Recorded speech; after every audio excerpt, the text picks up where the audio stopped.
Hello, aujourd'hui on est le jeudi 17 octobre, c'est le jour de la pleine lune en bélier qui ferme la saison des éclipses, une lunaison assez intense et je vais dans cette rapide vidéo vous donner les clés de compréhension les plus essentielles pour pouvoir surfer sur cette vague énergétique. Qui dit pleine lune dit bilan. C'est le moment de faire les totaux des totaux et de voir ce qui s'est passé dans la zone bélier de votre thème astral, quelles ont été les leçons que vous avez comprises à travers les enseignements et à travers les challenges peut-être que vous avez vécu ces 6 derniers mois. Faut remonter jusqu'au 8 avril. Pourquoi ? Parce que le 8 avril, c'était la date cette année de la nouvelle lune en bélier. Donc c'est à partir de ce moment que dans la zone bélier de votre thème astral, c'est ouvert un nouveau champ de conscience avec une possibilité, si vous voulez, d'évoluer dans ce domaine-là de votre vie à travers le champ d'expérimentation que vous avez pu vivre tout au long de ces 6 mois. Et donc aujourd'hui, on est au terme de ces 6 mois, on fait le bilan et on voit un petit peu ce qu'on a envie de garder dans cette zone bélier de notre thème astral et ce qu'on a envie de lâcher, jeter, se débarrasser parce qu'en fait, on se rend compte que ça nous dessert plus que ça nous sert au niveau de notre évolution. Ok, vous avez Calisson en guest star à chaque fois que je fais une vidéo. Faut savoir que mon chat est bélier, donc je pense que c'est pas pour rien s'il est en guest star de cette pleine lune en bélier. Bonjour Calisson. Tu dis bonjour ? Alors, qu'est-ce que vous pouvez du coup vous poser comme question par rapport à ce bilan que vous devez faire dans votre zone bélier de votre thème astral ? Le bélier, c'est un archétype qui va débuter, qui va démarrer, qui va initier quelque chose. C'est le premier signe de la roue zodiacale, c'est le premier signe du printemps.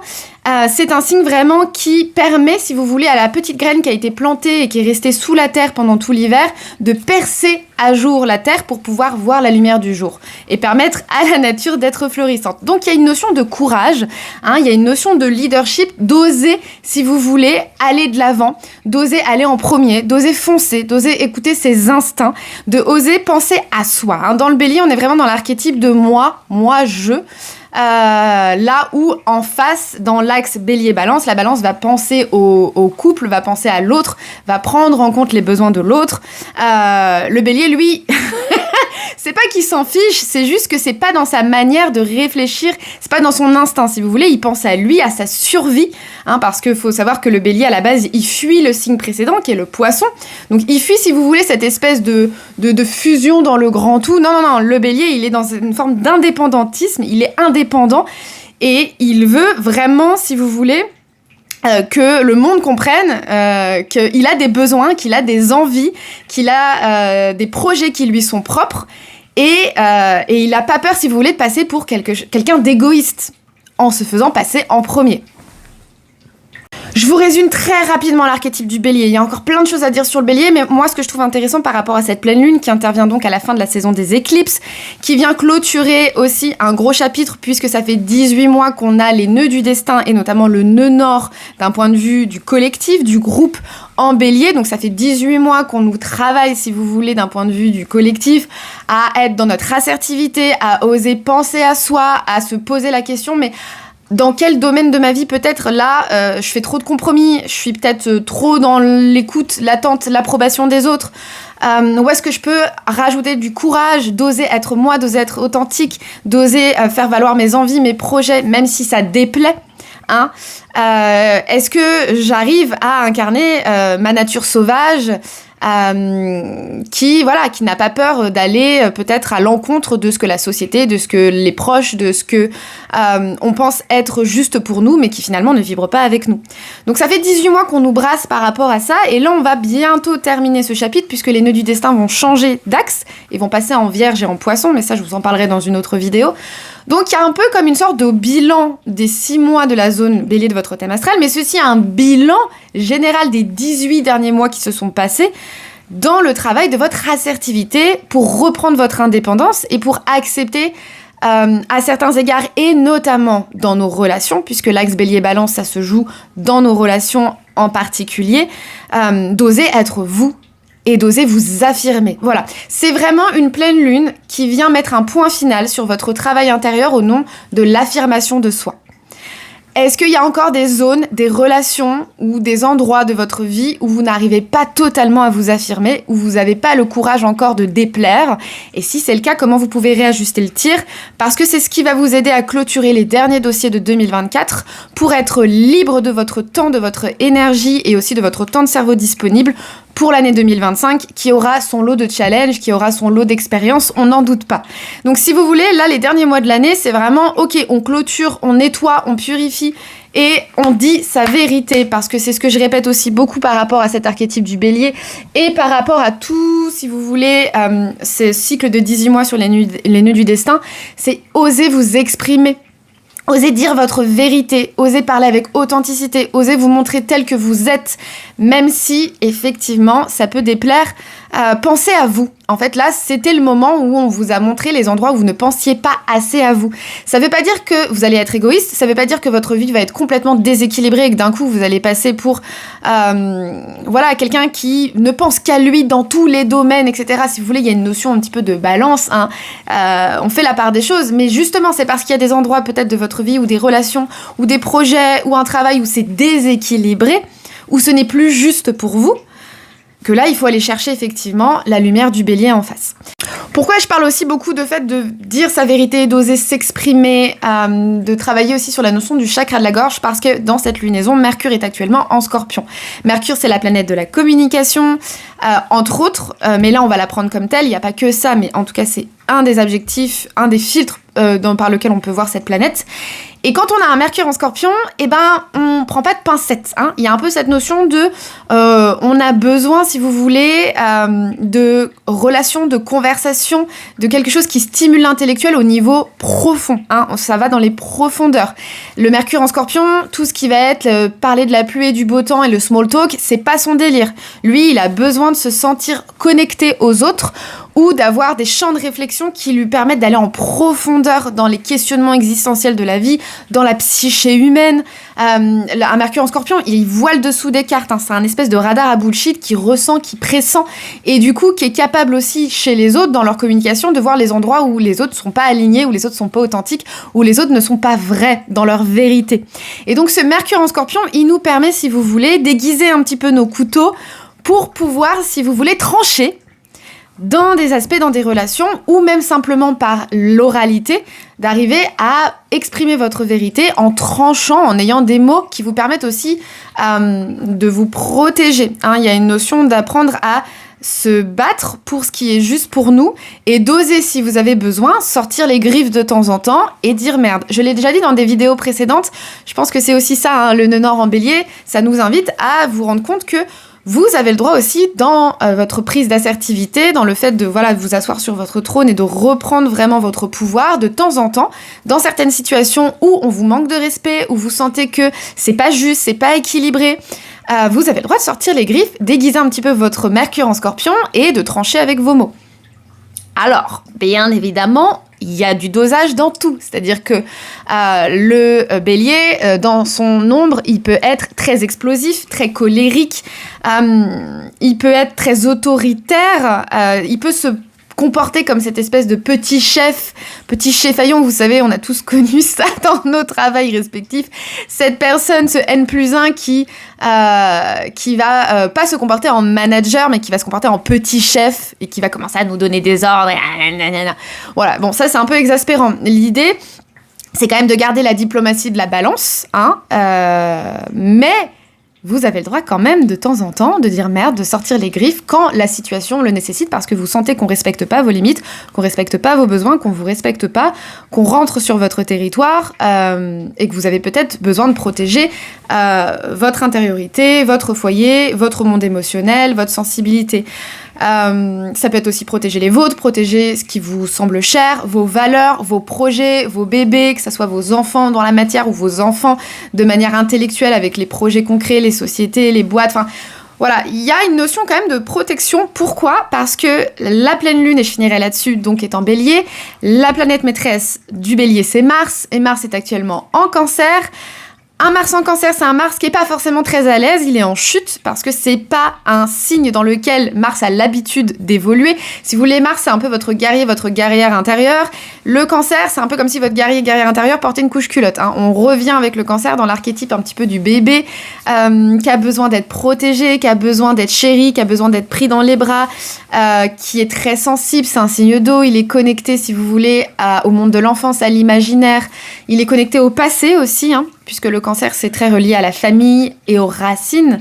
Donc, Ça peut se jouer, tout ce que je viens de vous donner, ça peut se sentir dans la vibration de l'émotionnel, ça peut se sentir aussi dans des enjeux auprès de votre famille, ça peut aussi être, et ça c'est ce que j'ai dit sur Instagram parce que pour moi c'est un peu la ligne directrice de cette pleine lune, être des vieux dossiers que vous pensiez avoir clôturés, qui reviennent, qui refont surface, des personnes de votre passé peut-être auxquelles vous n'avez pas pu dire votre vérité, vous n'avez pas pu faire preuve d'assertivité, vous en avez gardé une certaine rancœur, une certaine colère que, au lieu de l'exprimer, du coup ça reste à l'intérieur de vous et ça génère un espèce de petit marasme. Bah là ça pourrait être intéressant de voir si il n'y a pas des vieux dossiers, des personnes de votre entourage d'avant ou des vieilles situations que vous n'avez pas digérées, qui sont restées bloquées au niveau de votre gorge puisque vous n'avez pas pu, si vous voulez libérer votre chakra de la gorge, et ben ça serait intéressant d'aller voir si vous n'avez pas possibilité soit de dire votre vérité à ce moment-là, de revenir peut-être sur certaines situations du passé, d'écrire des lettres, d'envoyer des messages, toujours en gardant quand même la diplomatie de la balance, mais en exprimant ce que vous avez sur le cœur et que vous gardez depuis longtemps. Ça peut être aussi des situations un peu plus récentes, mais où vous sentez que y a un vieux pattern que vous traînez depuis longtemps, que vous traînez peut-être depuis votre enfance, que vous avez peut-être hérité de vos parents, de votre situation familiale, où vous manquez d'assertivité, vous manquez de courage, vous manquez d'authenticité, vous avez peur de ne pas être aimé, vous avez peur d'être rejeté. C'est peut-être le moment aussi pour vous de faire mourir cette vieille peau, de laisser cette vieille peau derrière vous, de laisser ce pattern, cette habitude, pour enfin être le roi ou la reine de votre royaume et oser déplaire, oser faire ce que vous voulez, oser être celle ou celui que vous voulez, même si vous savez qu'en face, il peut y avoir des réactions qui ne sont pas peut-être alignées avec ce que vous auriez aimé. Le message, si vous voulez, de cette pleine lune en bélier, c'est les réactions émotionnelles des autres ne sont pas votre problème. Comment les gens réagissent à votre vérité, ce n'est pas votre travail. Attention au syndrome du sauveur. Attention à la peur de déplaire. Attention à ces choses-là qui peuvent venir court-circuiter, si vous voulez, vos projets, vos envies, vos besoins, vos motivations et vous empêcher d'être vous-même. Pour terminer cette vidéo dédiée à la pleine lune en balance, rapide tirage de cartes, choisissez entre un chiffre entre 1 et 3. Et je vais vous donner tout de suite la signification de vos cartes. Ok, si vous avez tiré la carte numéro 1, vous avez la carte Oser imaginer. Bon, clairement, là, on a le serpent en totem. Il vous invite à oser voir grand, oser être dans du grandiose, oser rêver, oser imaginer. En fait, si vous voulez, on est les créateurs de notre vie et pour manifester dans la matière tous nos souhaits, tous nos rêves, tous nos envies, il faut déjà se donner la permission de rêver. Il faut déjà se donner la permission d'imaginer dans notre tête que c'est possible, qu'on le mérite, que c'est pour nous, que c'est accessible. En fait, c'est une carte qui vient vous dire « Mais qu'est-ce que tu veux vraiment ?» En fait, c'est quoi que tu veux ? Elle ressemble à quoi la vie de tes rêves ? Plus tu seras capable de donner des détails et d'être précis, plus tu seras capable d'avoir de la clarté dans tes objectifs et de voir finalement quelles sont les actions que tu peux mettre en place pour essayer d'attirer à toi, si tu veux, tous ces rêves, tous ces souhaits. Et l'univers fera le reste. Alors bien évidemment, oser imaginer, ça veut dire et le courage d'oser imaginer quelles sont tes vraies envies, tes vrais besoins, tes vrais rêves, même si finalement c'est en décalage avec la société. Auras-tu le courage d'imaginer ce que tu veux vraiment ? Si vous avez choisi le numéro 2, il y a 2 cartes parce qu'elles se complètent. Il y a la carte « Suivez le changement ». Ok, maintenant on accepte qu'il y a quelque chose qui doit bouger. On accepte, comme les cycles de la nature, qu'on est des êtres de changement. Et là, il y a un changement qui s'opère, il y a un changement qui a envie de s'opérer dans votre vie. Laissez-vous faire, laissez partir ce qui doit partir, laissez sortir ce qui doit sortir. Les situations, le travail, les amitiés, les gens qui ne vibrent plus sur la même fréquence que vous, ce qui n'est plus aligné avec la personne que vous êtes devenu, puisqu'on est toujours en constant changement. Donc, suivez le changement, ne résistez pas. Vous êtes en train de vous battre contre des moulins à vent. C'est un peu cette notion de vous nager à contre-courant et vous vous épuisez à essayer d'empêcher quelque chose qui ne pourra pas ne pas se faire, si vous voulez. Là, il y a vraiment un changement qui est inévitable. Donc, laissez faire. laissez faire. S'il y a plein de choses qui en ce moment se cassent la gueule ou qui sont détruites ou qui, voilà, vous sentez que ça fait genre un peu dans votre vie, c'est forcément pour laisser de la place à des choses beaucoup plus alignées. Je le répète tout le temps parce que c'est une de mes vérités et je vous l'assure que c'est vérifié, acté, vérifié. En tout cas, dans mon filtre et dans ma vision des choses, laissez faire l'univers, il sait où il vous emmène. Alors, ça vous invite bien évidemment à faire un travail sur votre enfant intérieur. Donc, ça peut être à vous inviter à laisser un pattern que vous avez peut-être depuis l'enfance derrière vous. Donc, ça vous invite vraiment à travailler sur la guérison de votre enfant intérieur qui a peut-être envie d'être rassuré, qui a peur de ne pas être aimé, d'être rejeté. Mais vraiment, vous avez les capacités aujourd'hui, en tant qu'adulte, de venir guérir, chérir cet enfant intérieur. Vous n'avez plus besoin d'une autorité extérieure. Vous êtes votre propre autorité. Donc, suivez votre changement. Si vous avez choisi la carte numéro 3, tadada, il y a 3 cartes. C'est intéressant. Une carte, deux cartes, trois cartes. J'ai même pas fait exprès. La carte principale, c'est la carte vérité intérieure. Bon, ça, je vous en ai parlé dans la vidéo avec le Mercure en Scorpion. On vous invite, pour cette pleine lune en balance, à dire votre vérité. Mais ça fait quelques semaines déjà qu'on nous travaille sur le sujet. Il est important pour vous, pour cette pleine lune en bélier, d'oser exprimer votre voix, de dire votre vérité, quitte à ce que ça ne convienne pas en face. Mais comme je vous l'ai répété, les réactions des autres ne sont pas de votre fait, de votre devoir. Ce n'est pas à vous de vous assurer que les gens prennent bien ou pas bien les choses. C'est leur travail à eux. Votre travail à vous, c'est d'oser vous exprimer et de dire votre vérité. Il y a une notion d'embrasser la nouveauté. Alors ça peut être nouveau pour vous, Peut-être que vous n'avez pas l'habitude de dire vraiment ce que vous pensez. Peut-être que vous avez plus l'habitude d'être dans l'archétype, l'énergie de la balance, qui fait des compromis, qui essaye d'arrondir les angles, qui trouve toujours un moyen de faire plaisir à tout le monde. Mais là, le bélier, il dit non, il dit stop, on pose ses limites. On embrasse la nouveauté, on embrasse ce vent de changement qui souffle à l'intérieur de vous-même, parce que c'est ce qui va vous aider à créer votre réalité. C'est la 3e carte, créer votre réalité. C'est ce qui va vous permettre, en fait, simplement de vous accorder avec la symphonie de l'univers. Parce que si vous passez votre temps à vous excuser, si vous passez votre temps à ne pas oser dire vraiment et exprimer ce que vous pensez, ce que vous êtes, comment voulez-vous que les gens créent des relations de manière authentique avec vous et vous voient tel que vous êtes vraiment ? Et vous aiment pour celle ou celui que vous êtes vraiment, si vous vous portez des masques de complaisance derrière. Donc, osez exprimer votre voix, ça sera quelque chose qui vous permettra de faire un vrai level up. Cette vidéo sur la pleine lune en balance est maintenant terminée. J'espère qu'elle vous aura apporté des éléments de compréhension sur cette vague énergétique qui nous traverse actuellement.